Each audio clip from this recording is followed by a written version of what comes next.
এরপরে প্রশ্ন হলো, কবর কিভাবে খুঁড়তে হয় এবং কিভাবে দিতে হয়, নিয়ম কি? কবর খোঁড়ার দুইটা পদ্ধতি আছে। একটা পদ্ধতি মূলত সুন্নাত, আরেকটা জায়েজ। সুন্নাত কোনটা? সুন্নাত হলো উনি খুঁড়েছেন পশ্চিম দিকে, কেবলার দিকে যে মাটির ওয়াল আছে, এই ওয়ালের নিচে একটা সুড়ঙ্গ করবেন, যেটাকে সিন্দুক কবর বলে।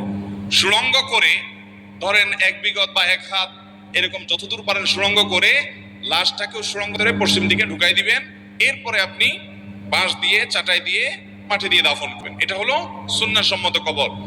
আর যদি এটা করা না যায়, বৃষ্টির কারণে দেখা যায় যে সুড়ঙ্গ করতে গেলে মাটি ভেঙে পড়ে, এরকম যদি হয়, তাহলে সেক্ষেত্রে মাঝখানে কবর খোলার পর কবরের ভিতরে আবার আরেকটা গর্ত কবরের মতো করে করে ওইটার ভিতরে লাশটাকে ঢুকিয়ে দিয়ে তার উপরে বাঁশ দিয়ে, চাটা দিয়ে আপনি কবর দিবেন। এটাও জায়েজ আছে। যদি এটা করে না যায় তাহলে এটা করবেন। অনেকে করে কি, স্রেফ একটা নরমাল কবর করে ওই আপনার উপদিকের যে মাটি আছে ওয়াল, সেটার উপরে কাত করে রেখে দিয়ে দেয়, বা সোজা লাশটা রেখে শুধু কল্লাটাকে, ঘাড়টাকে কেবলা দিকে ফিরে দেয় না। এটা কোনো সুন্নাহ সম্মত কবর নয়। আর কবর দেওয়ার সময় কি পড়বেন, কি দোয়া পড়বেন?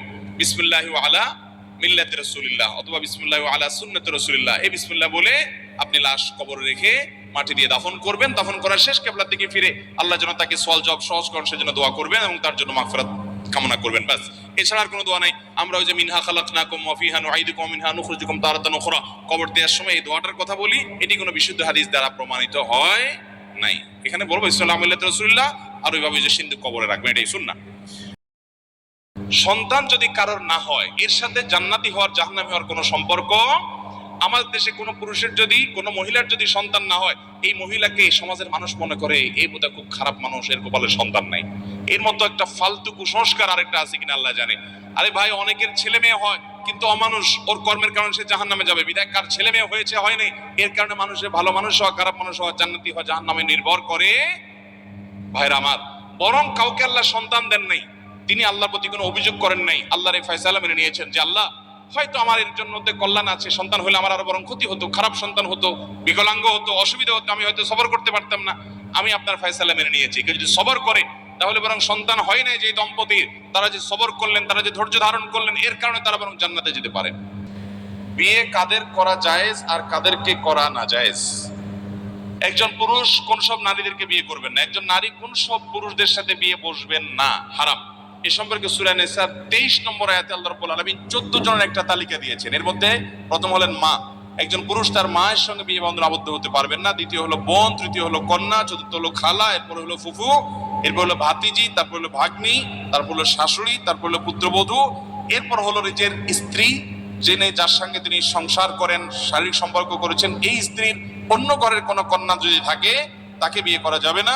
ঠিক একইভাবে কোন মহিলাকে আপনি বিয়ে করেছেন, তার বোনকে এই মহিলা স্ত্রী থাকাকালীন একসাথে 2 বোনকে বিয়ে করতে পারবেন না। এই মহিলার সাথে তালাক হয়ে গেছে, মারা গেছে, তখন করতে পারবেন।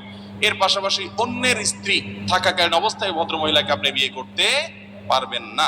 এছাড়া অন্যান্য মহিলাদেরকে আপনি বিয়ে করতে পারবেন। যাদেরকে আপনি বিয়ে করতে পারবেন না তাদের সাথে আপনার দেখা দেওয়া জায়েজ, কারণ তাদের সাথে আপনার রক্তের সম্পর্ক আছে।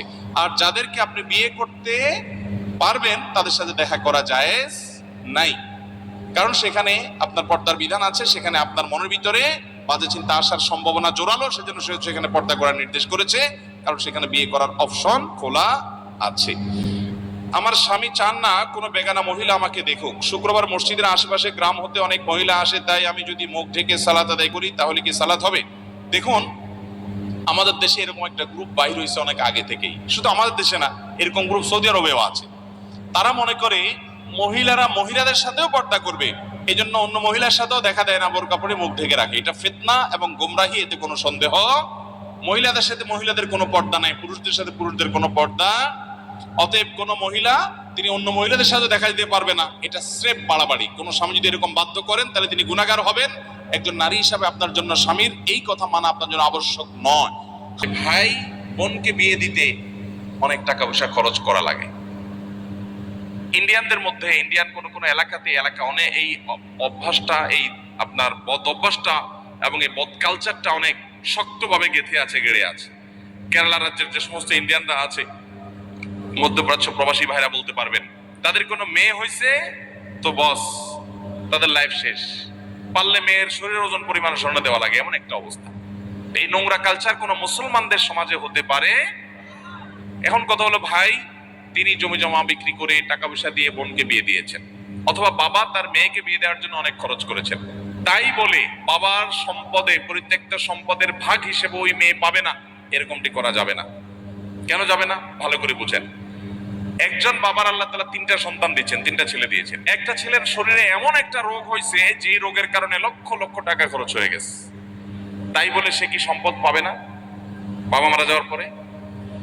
রোগ বালাই বা প্রয়োজনে খরচ করতে হয়, নিরুপায় হয়ে খরচ করা ছাড়া উপায় নাই। সন্তানদের জন্য যেরকম কোনো খরচ করা লাগে, তাহলে এটা বাবার সম্পদ থেকে করতে হবে, এটা বাবার উপরে কর্তব্য।